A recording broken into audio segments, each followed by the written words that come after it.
y nada.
A long-standing area of emphasis in our academic programs at both Deree and Pierce.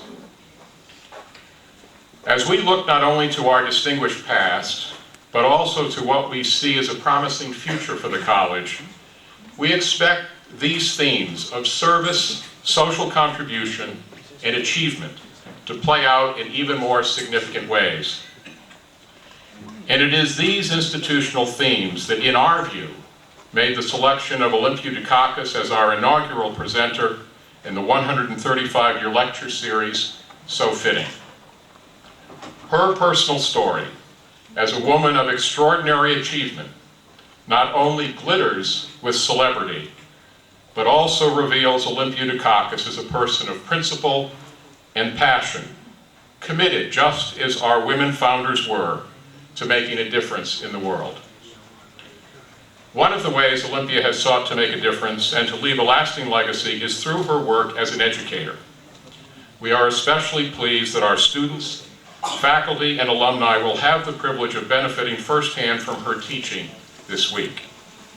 But tonight, we all can benefit, and the crowd in the room suggests we are most eager to be recipients of this gift. Therefore, let me now turn the podium over to my faculty colleague, Katerina Nikolapoulou, who will share some brief comments on a chance to introduce to you briefly the Theatre Arts program. It's a four-year program that exposes our students to not only the practical areas of the theatre, like acting, directing, set costume, and lighting design, but also exposes them to the theoretical part, like history, criticism, and theory. And on behalf of the Theatre Arts faculty, we want to thank her, and because she's giving us this opportunity with her master classes. She's giving this opportunity to our students and to us. She's going to teach us in 3 master classes.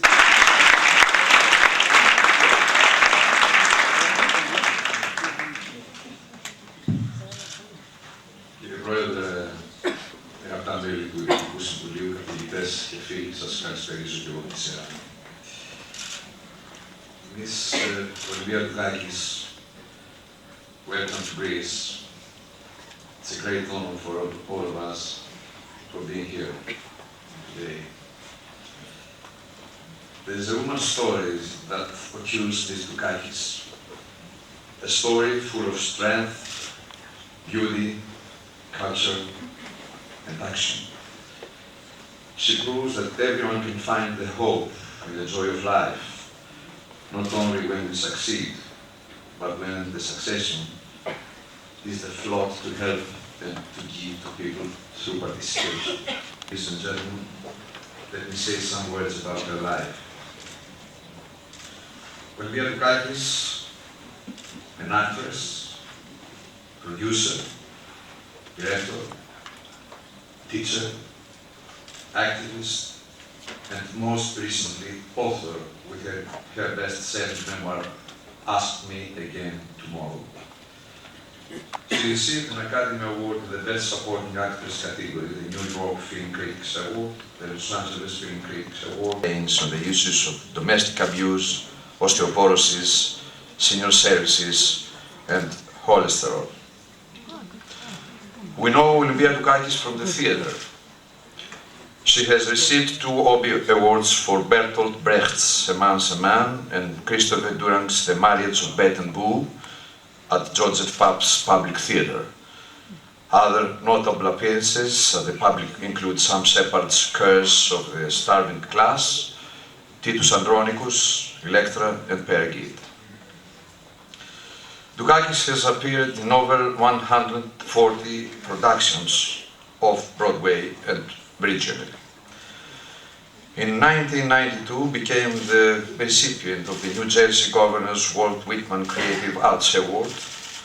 She is also a founding member of the Actors Company and the Church Playhouse, both in Boston. Doukakis taught acting in the graduate school at New York University for 15 years and currently teaches master classes at various universities throughout the country. We know Olympia Doukakis from the films. Her recent film releases include Away from Her, 3 Needles, shot in South Africa, In the Land of Women with Meg Ryan, Day on Fire, and other films include the highly acclaimed The Event, The Great New Wonderful, and The Thing About My Folks with Paul Reiser. In television, Olympia Doukakis starred in many favorite projects, and she went on to star in the sequels More Tales of the City and Farther Tales of the City, Showtime, for which she earned Emmy, Screen Actors Guild and BAFTA nominations. She starred with Frank Sinatra in Young at Heart, portrayed Frank Sinatra's mother, and was nominated for an Emmy.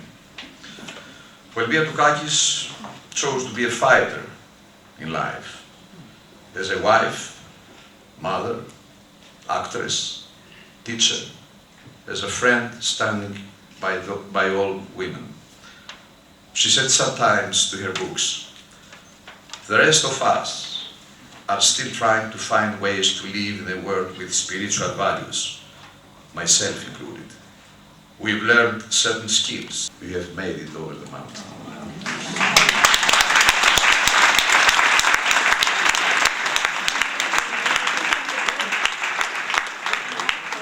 Thank you for being here with us today.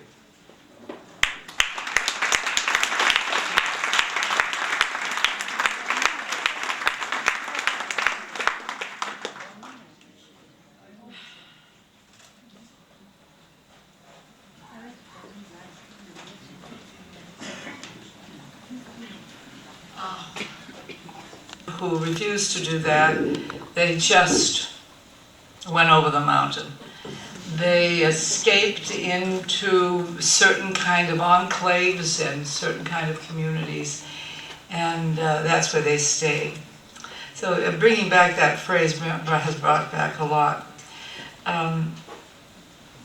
I'm very thankful to be here, thankful to President Horner, to Mimi Denisi, and to a young man whom you don't know. His name is Harry Mavromichalis. I have to stop and remember that. He is a filmmaker on the island of Cyprus.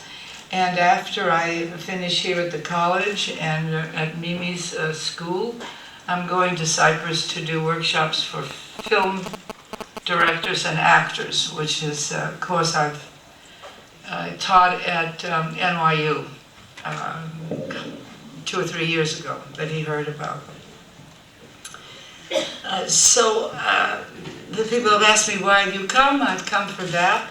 But I've also come because I'm not that knowledgeable about contemporary modern life in Greece.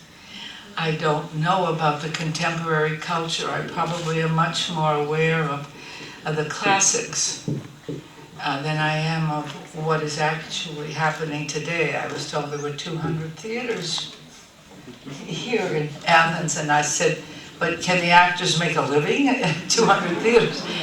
So I thought, well, the what? 350 performances. Really? Yeah. It's extraordinary. It's strange. It's crazy. It is crazy, because they can't make a living.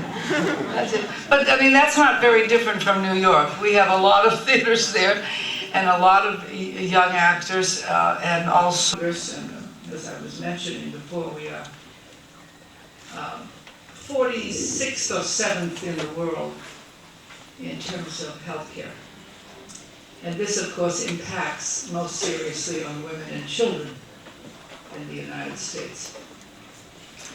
All right, I thought to share with you what I consider to be 2 very strong influences in my life from the time I was in community. I grew up in Lowell, Massachusetts. My father came from Asia Minor, having fled the Turks, almost losing his life, and waiting for the boats to come from Mytilene. My mother comes from mine. She came from a village called Laughter. And I know that the island is dedicated, it was Aphrodite's island, and that there is the characteristic of Aphrodite is laughing. And I always felt very connected to that with my grandmother, whose name I carry, Olympia. We have the same. We experienced in the streets. I had my first physical fight on the street when I was, I think, 7 and a half, 8 years old, with a Irish boy who kept banging into my sled as it was coming down the snow. My sled, it wasn't really a sled, it was a big piece of cardboard because there wasn't much money during the Depression for sleds. And I got very angry. It was the first time I remember feeling this thing come up in me. And I went over and I pounded him on his back. He cried, he ran home. A few moments I ran into the house, I said, oh, xilotafal. That's what my mother would say, xilotafal. And I ran into the bathroom hiding, and his mother came and knocked at the door and said, your daughter did this and that, and my mother said, I don't interfere with what my daughter does on the street. She never said to me, don't fight. She never said to me, why are you behaving this way? She never counseled me to just leave. She knew that somehow I had to make my way. And she let it alone. She let me handle it. That was good because it was true. But I also felt unprotected. I felt, who's going to come and fight for me? There was no one to fight for me. So that theme has been very much a part of my life. My husband says I never saw a fight I could walk away from. Other people, I'm there. I said, what, oh, they're doing that? No, you can't. I mean, immediately I'm on the case whether it's my business or not. Now that continued, that ethnic bias continued, and I got involved in sports. I don't know if you have 14-year-old girls in Greece, I hope you don't, who carry knives, but it was important. I never used it, of course, but everybody had to know you had a knife. They had to know you had a knife. For example, I was once tied to a tree and my socks were stuffed down my throat. Things of this was going on. And I never told my parents after that first thing. My parents were busy working. I just tried to deal with it all myself. Then I got into, as I said, sports. I was tennis, the captain of the team. I tell you these things so you can see how strong this was in me. And eventually I became, among other things, the New England fencing champ for 3 years, which if you think about it is just a longer knife. And I remember the first confrontation I had, the first match. I got on the mat and I had met some Hungarian women and they were a revelation because they were aggressive and they were loud. You know, in fencing in those days, I don't see it now in the Olympics, there was much yelling. Hey, everybody was like, yelling and carrying on. And I saw those Hungarian women, I thought, oh, I want to do that. I want to be like that. I want to be like the Hungarians, And so I got into this match, and I behaved like the Hungarians. And I kept pushing people off the mat. I was so aggressive and so angry because they were all wasps. I was playing against, I went to Boston University, it had no women's fencing. But I was playing against Radcliffe and Wellesley and Smith and all of the top female colleges, and they were all full of wasps. I don't know if you know what a wasp is. It's a white Anglo-Saxon Protestant. And as I grew up, they were the Americans. The rest of us were not Americans, we were immigrants. Better was a long arc. It went from the time I was about 7 till I was about 20 when that happened. That dynamic in my life has always been there. This thing of, I walk into a room, I can tell you in 10 minutes who you can trust and not trust. My husband walks in and tells you everybody he thinks is lovely and wonderful. He's just the opposite. He's just the opposite. So I'm always having to say, Louis, don't you see that? No, it's nothing. I'm married to a Yugoslav. And by that I mean he's half Serbian, half Croatian, which of course doesn't exist anymore. There is no more Yugoslavia. But deal and have had to assert myself in many different places. So I have a lot to be grateful for in that beginning, and my mother saying, I don't interfere. She would not interfere. She did not have an idea of what the good Greek girl should be. She came to America when she was 6, and actually was one of the few people in her generation that graduated from high school in Lowell, Massachusetts. So I can see my mother very prominently in all of that. The sexual bias was much more difficult for me to deal with. You couldn't punch somebody. You couldn't get a knife. You couldn't shout like a Romanian. It was so ingrained in our culture. I saw how my mother handled situations.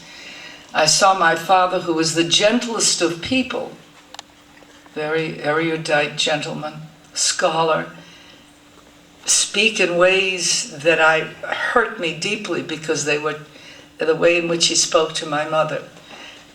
But that was not considered unusual.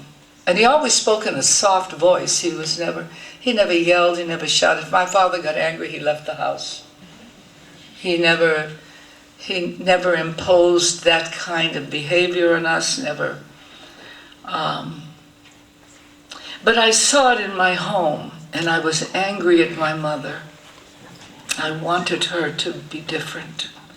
I wanted her to stand up.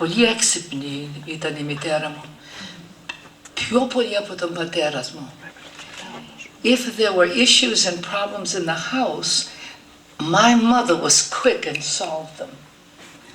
You know, my father had other issues. He would think of other things, but my mother was, if we were to travel, my mother knew how to do everything. She knew how to do. And I saw how and I wanted her to speak up.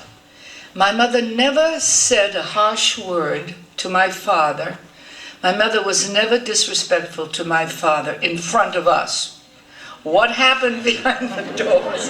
And she said that to me once. She said, you don't know what goes on between a man and a woman when the door is closed. She was very, very clear about that. But that, and so I did not want to identify with my mother. I wanted to identify with my father. He left the house. He did things. He was part of the world. It was an excitement in the things that he cared about. And he was very, very involved with the Greek community and protecting it from the political machinations of the Irish. You don't know much about Massachusetts, but the Irish suffered a great deal and in turn inflicted pain on which is the kind of tradition we have in America. Those who have been assimilated turn and look askance at the others, and that kind of thing goes on. Because the process of assimilation is very, very difficult. However, it's what the country is supposed to be about, and we try to do it. I can see also how the rest of the world is having difficulties with all of the different groups that are coming in. So I determined, it took me a long time to come back to my mother. And what brought me back to my mother, believe it or not, was the feminist movement. That's what brought me back. What brought me back was learning about the goddess culture, the matrifocal, matrilineal cultures of old Europe. Culture was a transitional period where there were times when the society functioned from a patriarchal point of view and sometimes functioned from the matriarchal point of view. What's probably in our DNA. And I became a lot more understanding of my mother. And then I began to notice the many ways in which she had asserted herself, how she maintained her own personal integrity and freedom, how she, and this is always moving to me, protected me in that way, supported me. As I said, I was very athletic and I wanted to go off at night and do education was everything to me. And my mother, I remember once saying I don't think it's bad if she goes with him. I couldn't believe she had said that. That fencing thing that I told you about. I couldn't enter because you had to have a regular costume and uniform, and you had to buy it. And all the times I played, competitions, she never paid. Excuse me. But she made it possible for me to be free, to leave the house, to do what I wanted to do. When she was young, she wanted to ride a bicycle and she wasn't permitted. I guess they thought she would lose her virginity. I had no idea. She wanted to play the piano. They had a player piano, she was not permitted. The story about Theseus and how he rejected his father's protection and went to Crete as one of the, what's the story of by lot. They used to pick the young people by lot that they had to send to Crete. And he told me that story, because he would always love to tell me these Greek stories out of history and stuff. That's what I mean. I know more about that than I do about contemporary culture. And he was telling me that story, and I said to him, you cannot deny me my mira. And he understood that. He said, yes. He nodded his head.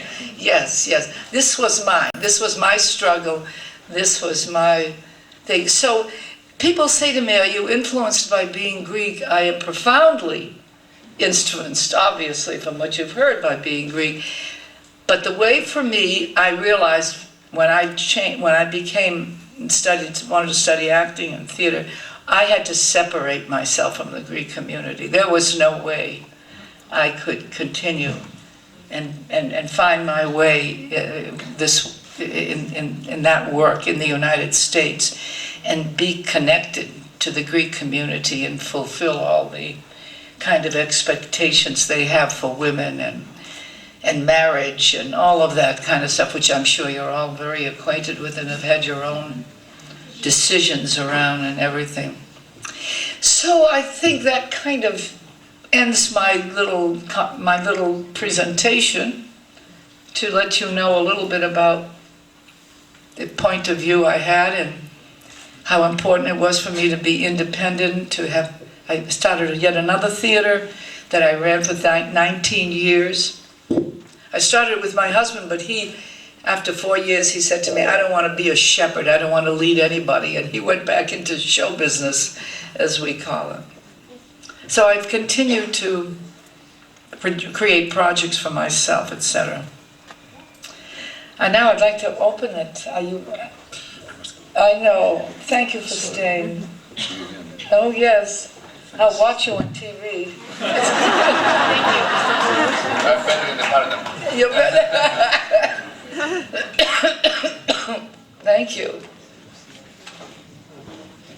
Mrs. Doukakis will be happy to answer any of your questions. We have 2 microphones. You are free to call for the microphone and ask your questions. And it doesn't have to be questions. If there are Comments. issues that you care about that have to do with women or politics or whatever else you're interested in. As you know, I was very political in the United States. I mean, I used the opportunity when I got the Academy Award to, help my cousin when he was running for office. So, yes, I can. Yes. Just a brief experience question. Hi. I come from Worcester, Massachusetts. Ah, where? Right in the center of Worcester. Yeah, Worcester. Worcester. Worcester. We don't say Worcester, we say No, we Worcester. say Worcester if you're from the middle of Massachusetts. Did you go to Greek school? I The did. way yeah. What was your experience of it? Oh my God. I know, me too. It was one of those oh my gods. Yeah. I went to Greek school for 5 years. Me too. And everybody else after school went and played. And, Enjoyed themselves. Yeah, and I had to go to Greek school. What I remember about it was Athanasios Diakos. That because there was a picture of him on the wall. This fierce, very fierce man. And he stayed in my mind, this warrior, that's what I remember about it. My Greek now is probably on the level of a 5th grader. It's what it is. And I speak, and there are words that I use, like tsapatsolica, I think is one of the words. That is a very old Koreatico word. I know that that's it. But that all comes from the time when I learned Greek and that kind of thing. Yeah, I wanted to ask you because it was one of those rites of passage, I think, for the Greek American kid. With a very old man teaching. There was always the next to the person church teaching. and having to be there every day for 2 hours. And Oh, as you Lord. put it, everybody was playing and Yeah, we're people- suffering through geography and rivers you never recognized. Right. Thank you. See, I remember the fight for independence. I remember that was what captured my imagination. Hello. Thank you for being here, first of all. Secondly, I would like to ask you what was the biggest difficulty you faced while you were directing in Off-Broadway and in other shows? When I was acting where? Off-Broadway? On Broadway. Off-Broadway. Off-Broadway. The biggest difficulty, well, you know, when I went to New York, I don't know, I had a kind of a, and I know it's much harder today. I know the young people have it much more difficult. I totally believed that good things would happen. I believed I would prevail. I believed it. And so I didn't see these things as difficulties. The first job I had, I played an Italian woman in a play called The Breaking Wall, a small part.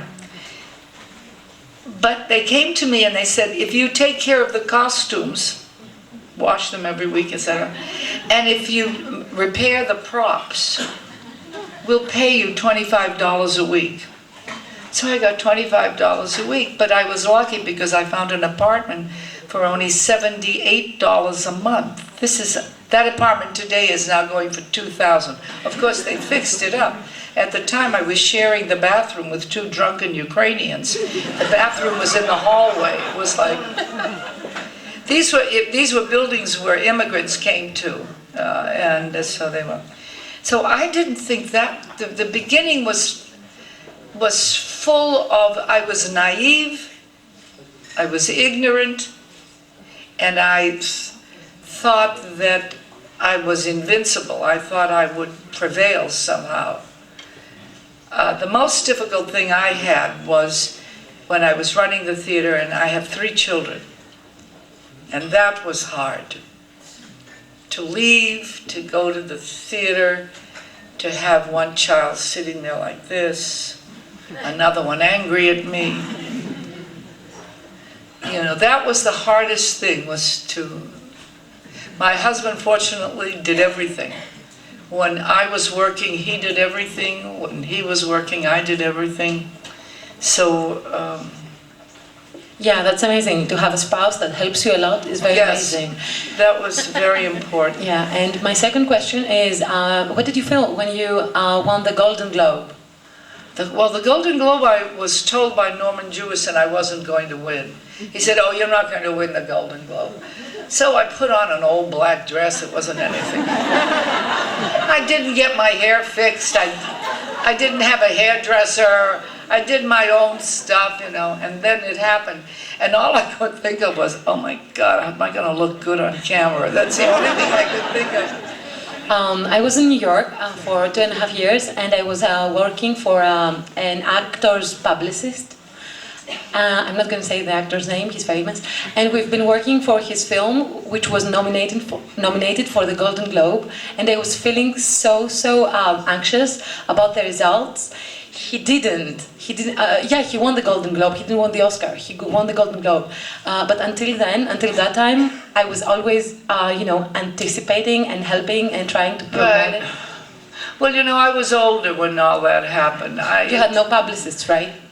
No. Yeah, I still don't have a publicist. No, I don't. But I have a very good assistant who was the publicist at the theater that I was at, and she came and worked with me after my theater closed. So she's very smart about it. And I have an excellent manager, and he's also. But the kind of work you need a publicist for was not necessarily the work I wanted to do. So, at my age, winning the Oscar in my 50s, there were not these big films available to me. They're not the big films. Still Magnolia's, Moonstruck I was doing a play and Norman Jewison saw me in the play and hired me. And then Herbert Ross saw me in Moonstruck and hired me for Steel Magnolias. It happened like that. I never lobbied for any of those. I never, I didn't do any of that. Thank you so much. Ms. Bernidaki wants to ask a question. Yeah, but And then Mr. Apostol. Okay, changing topics for a minute. Welcome to Greece. Thank you. I had as a teacher at Johns Hopkins William Arrowsmith, who taught theater and the classics at New York University, but I'm sure he was there before you were. You just mentioned it was recent that you were there. My question is this.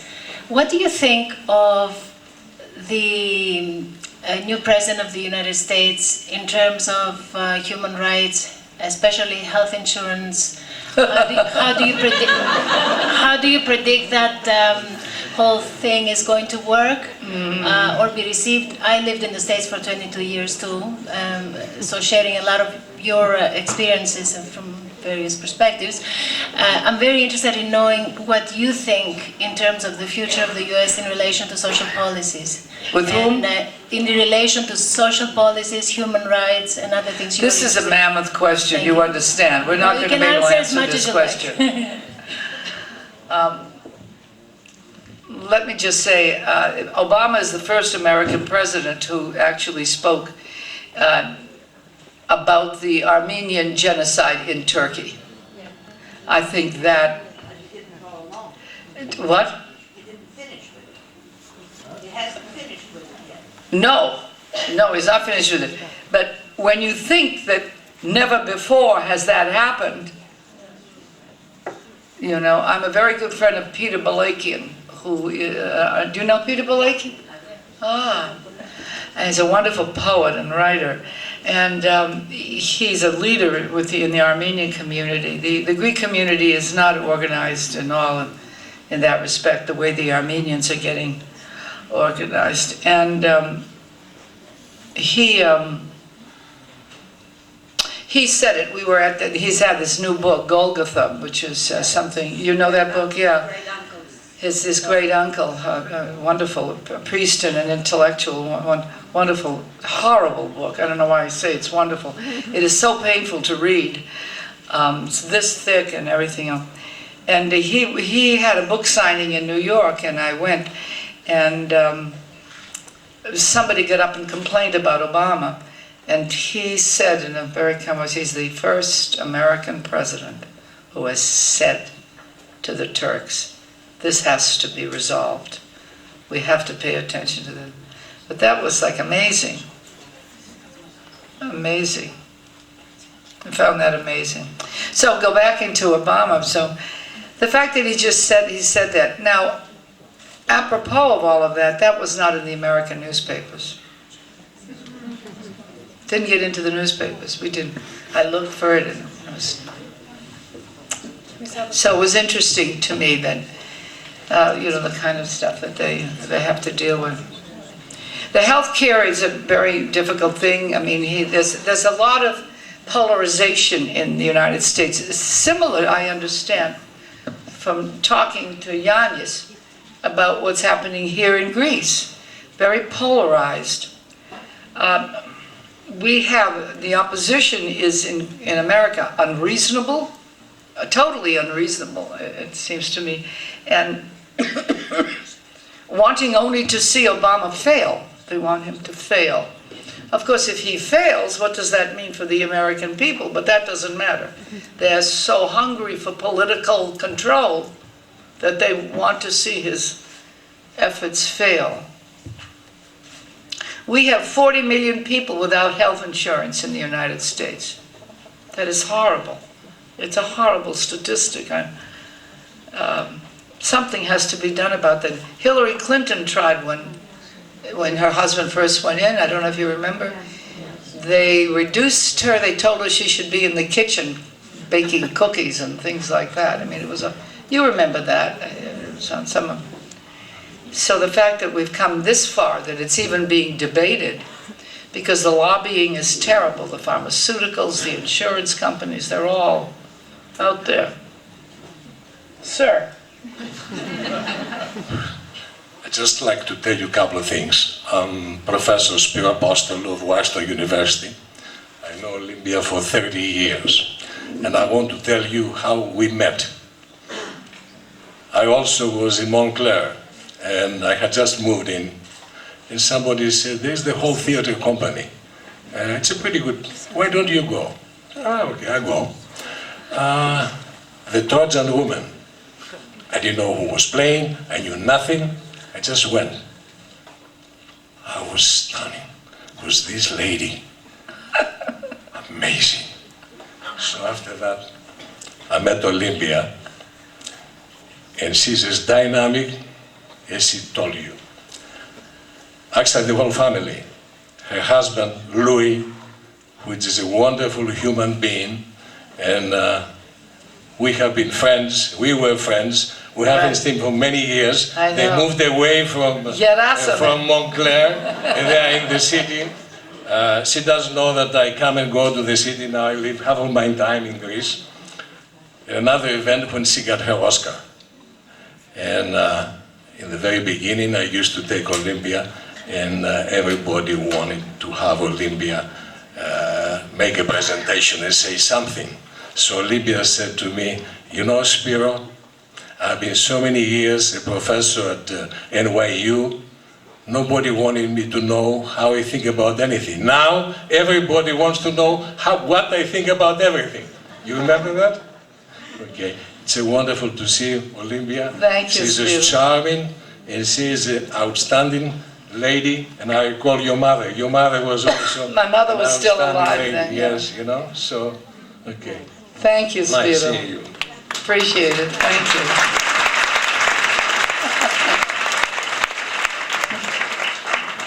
Mrs. Doukakis, I have two very brief questions. They're a little bit, I would assume, a little bit more spiritual or pathfinding. My first question is, what would you, being the fighter that you are, what would you have as advice? What would your advice be to young people? And secondly, is there anything that you wish you would have done and you didn't? Thank you. I don't know, is there anyone in this room that hasn't done something they wish they had done? Raise your hand if you, as if, young people, I try not to give advice. I try to give specific information about things, but like words of wisdom. you know, I mean, I don't know. I guess the hypomone, I think, patience. You got to be patient. You have to be in it for the long haul. Catalabenius, that expression, the long haul. You have to be in it for the long haul. If you can't do that, then get out. Do something else. It's like Brecht says in Mother Courage. You have to have a long anger. Can't be a short one. It's got to be a long one that's going to take you through. So I think, you know, to be determined and to be patient and to and in terms of the theater, I always say to people, if there's anything else you can do, do it. And, you know, because to stay an actor is try to make a living is a difficult thing. You know, as I said, the moment I heard 200 theaters, I thought, those actors are not making a living, 200 theaters. They're small little theaters. What they are is an opportunity to continue working, to be an actor. That's what those theaters give them. They don't give them, you can't buy a house and get a mortgage working in these small theaters. In the United States, you can't even get a health plan. You know, so, and what was the second one? Did I answer everything? Whether there's something that you wish you would have done, but you... Oh yeah, something I wish I would have done. Oh. Well, yes, there are a lot of things, but no, I wish I had played Masha in The Three Sisters. I did once. I was too old for it though, but I wanted to play Masha in The Three Sisters.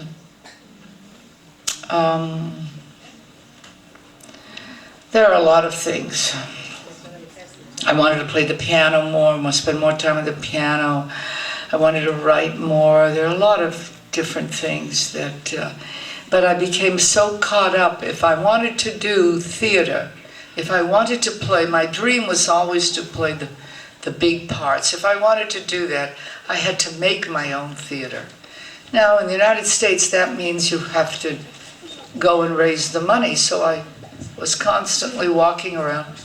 I have raised, this is going to sound crazy, millions of dollars, millions, for this theater, because of course I was doing it a long time, about 20 years. And, excuse me, and as you know, Spiros, we had an educational outreach program, and so I raised money for that. So in order to have the opportunity to have a theater, I had to raise money. In order to have an opportunity for the theater, I had to put together directors, playwrights. I had to produce, and in order to be able to get on the stage, I had to be able to delegate and organize my life so that I could be on the stage. I look at Mimi Denisi now and I see she's going through the same situation. She's just always tired and she has a child, and when you're trying to run a theater and doing all of that, it takes a great deal of energy to do it. So there are things that I regret spending so many years raising money when I wanted to do other things, like write, etc. Someone else? Yes, I have a question for you. Would you like to tell us what's the most challenging acting experience you had? The most what kind? Challenging acting experience you had. I still didn't get the adjective. What challenging. Oh well, challenging, that's easy. That was Rose. Rose that I did at the National Theater. It was a one-woman show. 2 hours. When we did it here, I did it in less. And then I did it in New York. Rose. First of all, it was 67 pages from top to bottom, margin to margin. 60. When we started, it was 74, but they cut. And so it went down to 67.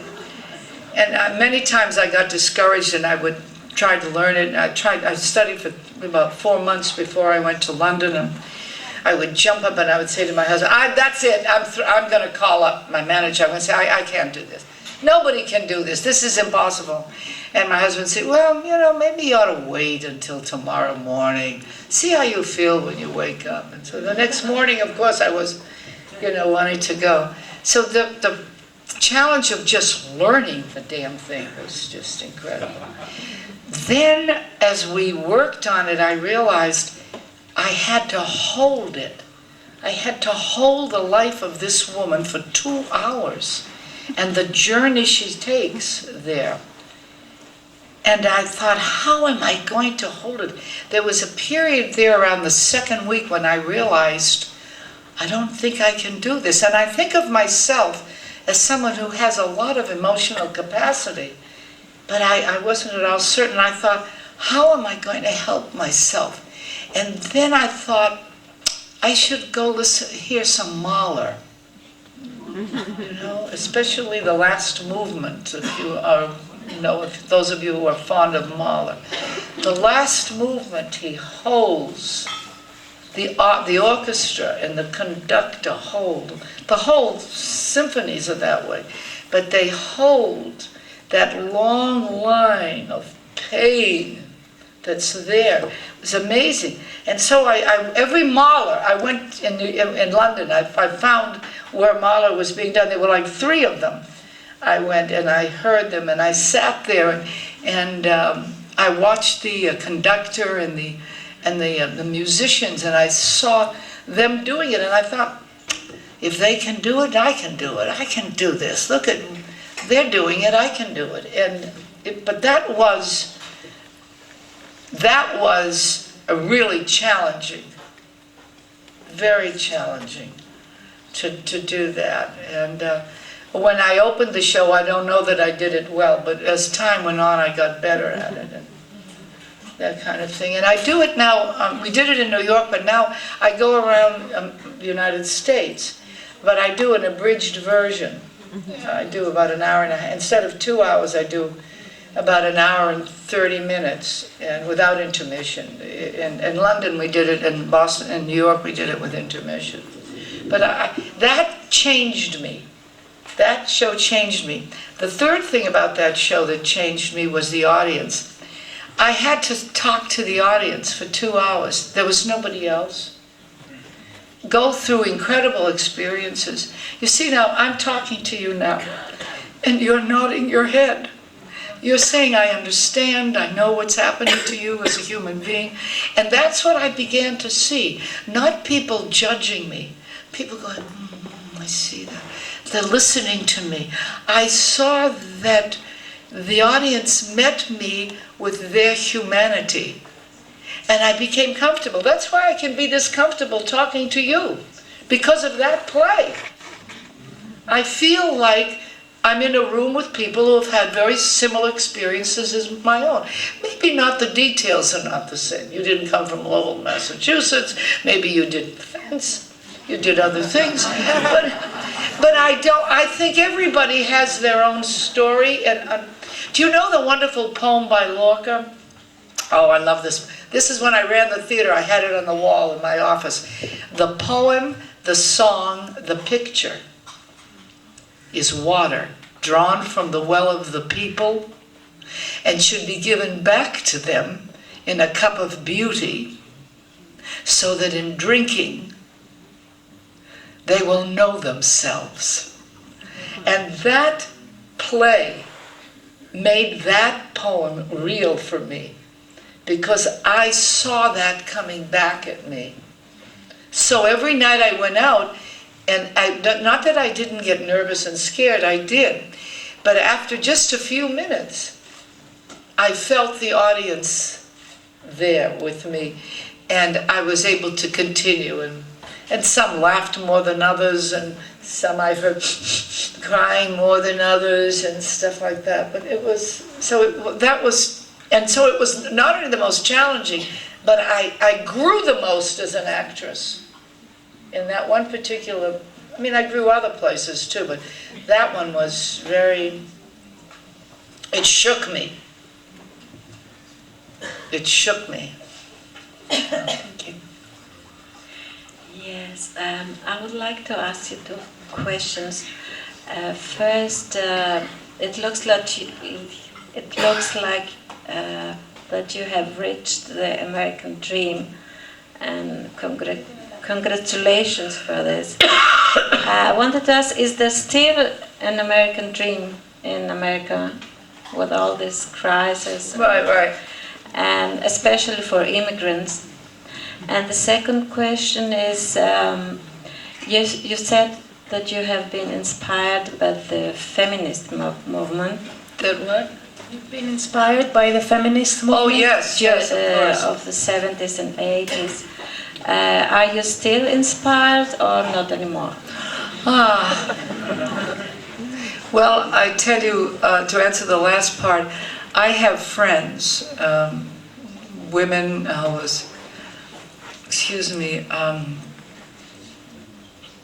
that when I meet and we talk, I feel filled and encouraged to go forward.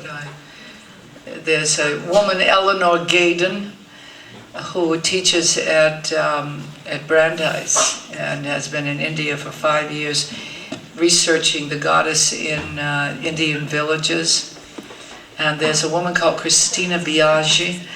I don't know how many of you are aware of any of the American. She's very prominent painter, sculptress, who also has also written a number of books. What's her name? Judy Mahler, who was Maria Gimbutas's, I don't know if these names mean anything to you. Maria Gimbutas was a Lithuanian archaeomythologist who taught ran the archaeology department at UCLA and did a lot of work here in Greece. up in Volvos, I think she was, and because I know we went to museums up there. When I came with her once to Greece, and we went to museums, and she showed us the things that she had pulled out of the ground and that were in the museums, and so there are those of us who came of age, so to speak, because of Maria Gimbutas. Maria Gimbutas provided the scholarship that made it something more than... We had a movement called the New Age movement in the United States. I don't know if that is familiar to that.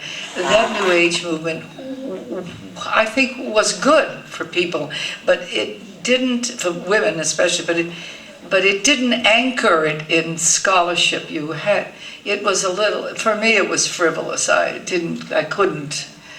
But Maria Gimbutas was the one who anchored it, and her work and her research and her understanding and the way she saw things. She picked up one of the snake goddesses in a museum, and she was looking at it, and I said to her, Maria, when you look at this, what do you see? I wanted to know what she saw. Her eyes, because my eyes, of course, I couldn't see what she saw. And she immediately said, well, what do you see? And I said, well, I see the eyes. She said, what do they remind you of? I said, she looks like somebody high on marijuana. I said, her eyes are like this. She said, yes. She was in an altered state. I said, oh, okay. And I said, and the breasts are bared. She said, she believes that these snakes, like with Cleopatra, Cleopatra used them for that, but she also used them to kill herself. If you use too much, you're dead. But if you use the right amount on your breasts, you hear, you see, you are in an altered state. This is her point of view. The earrings were very large. I said, why are the earrings so large? And she said, that's because hearing, they could hear things. There wasn't just visual things, hearing, and the earrings were... So it was very interesting for me to spend time with this woman and to hear what she saw. I don't know what other archaeologists make of it. They would, but that for me was like a beginning of looking at things and taking time to look at them and see them. And there's another woman, Barbara Walker, who wrote a number of wonderful books, who loved stones. I went to visit her once. She had a little teeny voice. And when I first met her at some dance project, I said to her, how did you get involved with this history? And she said, I got very angry. She said, in this little teeny voice, you know what I thought. So I wanted to, and she wrote a book called The Crone. She wrote the encyclopedias of sacred symbols. They're very thick. I don't know if you have them here, but they've been translated. So I went to her house, and she had all of these stones on the wall. Some very precious, some. And I said, well, what do you do with the stones? And she said, I meditate. I said, oh, you hold them and meditate. I said, and you think of what happens to you? She looked at me and says, no, I don't do that. I said, what do you do? She says, I go into the stone. I experience the stone's consciousness in history. I was like, oh my God. I thought, all right, so of course I went home, I got a couple of stones. I thought, I'll try it, but it didn't quite work for me, I think. But these people were very inspirational to me, these women, and I still have opportunities. She unfortunately moved to Florida with her stone collection, and she was married to a policeman. That was the thing that always got me. She was married to a policeman. I got angry. We will take one more question, maybe. Hello? Okay, at the back. Yes, please. Hello? That woman. Yes. One at the back. And this woman standing. Okay, and a second one. first? Okay. I have two strange questions. Where are you? I'm here. Please. Oh, over here. Okay. I have two strange questions for you. Strange. Okay. Wait a minute, I'm shaking. Okay, the first one is I always watch your movies. I'm not fully aware of all your movies, to be honest. And I always watching you and seeing you as my aunt. Okay. And I want to ask you two things. The one thing is to tell us some characteristics of your personality. I'm sorry? Some characteristics of your personality. I'm not hearing the language. What? Some characteristics. Oh, some characteristics of my personality. Yes. Convinces you that I'm your aunt. Good, I'm glad. I'm glad. Good. Good, I'm glad. Yes, okay. This was my New Year gift. Okay. I'm sorry? This will be my New Year gift. Okay. And the second question is, after, I always have this question for famous people. When you go home and you are all alone and all these people here tell all these beautiful things about you, how do you feel about yourself? Do you look yourself in the mirror and say, who, me? About me, all these things? All this, despite that you are famous and you have all this career? Right. Yeah, I know what you're reaching for. Thank you. Yeah, no, you're right. I tell you, I have the feeling that the day has passed and I haven't lived my life. I haven't done it. It's a terrible thing. It's behind me always. Good. It's the people saying good things and stuff, which is always nice to hear. I mean, it's wonderful to have your work appreciated. That's terrific. But unfortunately, I have this thing that did I do enough today? And my husband is always after me. He says, sit down, do nothing. Turn the television on. You know, and he'll go in and he'll turn the television on and he'll say, oh, come on. And so we sit down and eventually I'm okay. But there's a word that we use a lot in America. We hustle. That word? Yeah. I'm a hustler. I get up in the morning and I hustle. I'm always like, and I watch Mimi. Mimi's a hustler. She's constantly.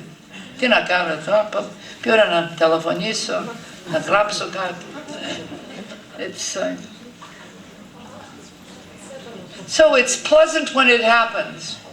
It's like what we call Chinese food. It's delicious and you feel good, and 2 hours later you're hungry.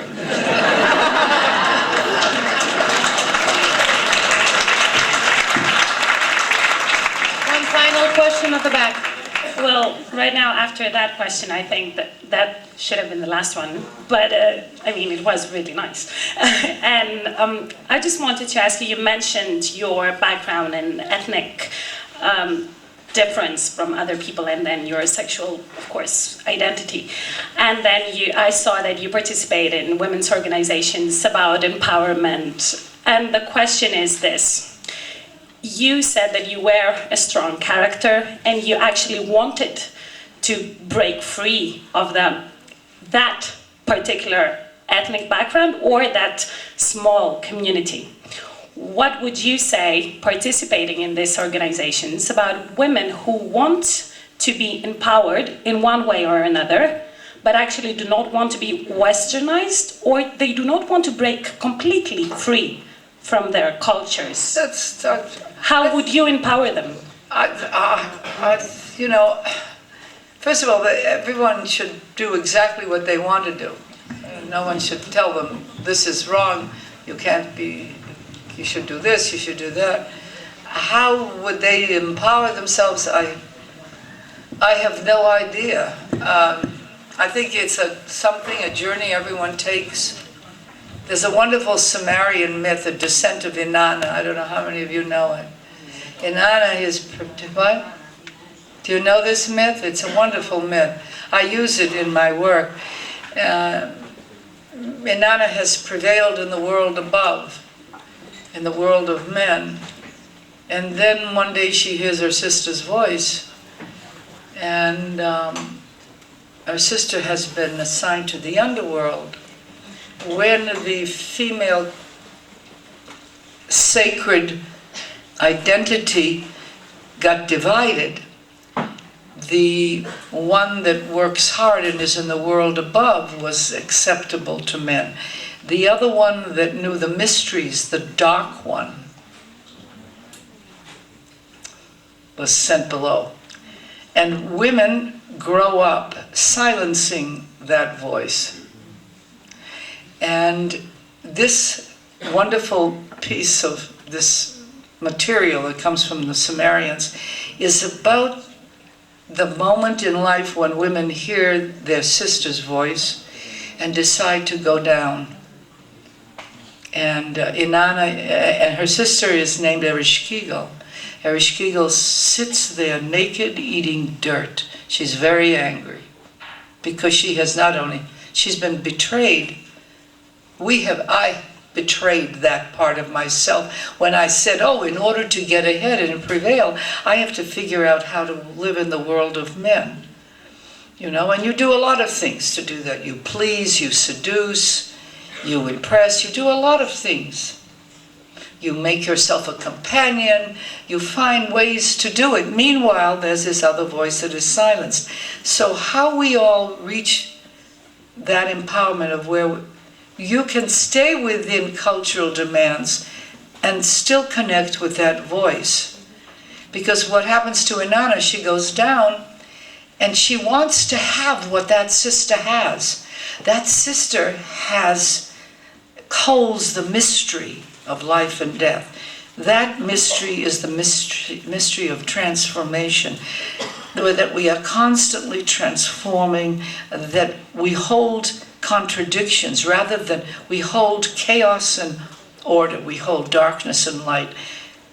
We tend to, in the world of men, and want to get rid of chaos and have only order, get rid of darkness and have only light. Yet what Ereshkigal knows is that is the way of the world, that is reality. Reality is that we all hold contradictions. Reality is that we continue to transform. We continue to metamorphosize. So I think that you can enhance what you would call your empowerment by reaching out for that literature and those writers, painters that visualize and that write about what is being silenced. And I pulled out the one thing. I had a bunch of things that I thought I may read or not, but this one I want to read. The very first time I spoke at a women's group, they had me go to this expo, and they said, we'll pay you $5,000 to come and do this. I thought, $5,000, I better go. $5,000, that's a lot of money. So I thought, all right, and then I was waiting with my assistant, and she says, what are you going to say? I said, I don't know what I'm going to say. She says, don't you think you should write something down? So I took a napkin, and I wrote this down, and I have said this almost every time I have spoken about issues related to women. Our efforts must be to give all women of diverse communities the courage and determination to claim their lives. This is at the heart of the matter. To honor the spirit within that seeks to know and realize itself is at the heart of the matter. To value the consciousness that reaches out to nurture and love is at the heart of the matter. To raise our voices, to break the silence, changing, enriching, and shaping the lives of women. This is the heart of the matter. So, with that, I thank you very much.